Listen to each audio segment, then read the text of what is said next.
நேர்மையாளர்கள் இருந்திருக்கிறார்கள் தெரியுமா?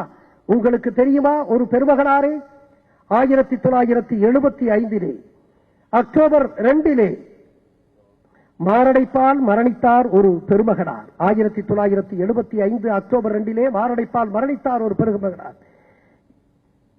அந்த பெருமகனார் யார் தெரியுமா? 9 ஆண்டு காலம் இந்த நாட்டினுடைய சுதந்திரத்திற்காக 9 ஆண்டு காலம் சிறை சென்றவர்.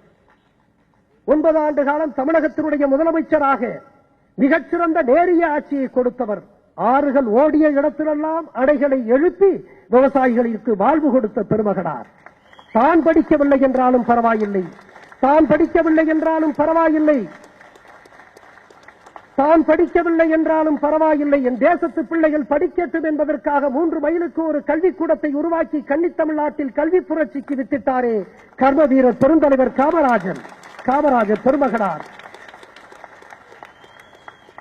உங்களுக்கு தெரியுமா அவருடைய வரலாற்றை? 1975 அக்டோபர் 2 பிற்பகலிலே அவர் மாரடைப்பால் மரணித்த பொழுது அவருடைய பெட்டகத்தை திறந்து பார்க்கிறார்கள்.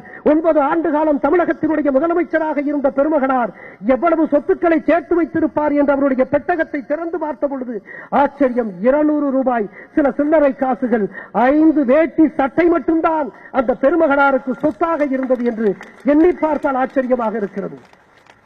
நேர்மையினுடைய உருவமாக ஒப்பற்ற தலைவர்கள் இந்த மண்ணிலே, இந்த பூமியிலே ரத்தமும் சதையுமாக அவர்கள் உலா வந்திருக்கின்ற வரலாற்றை நீங்கள் அறிவீர்களா?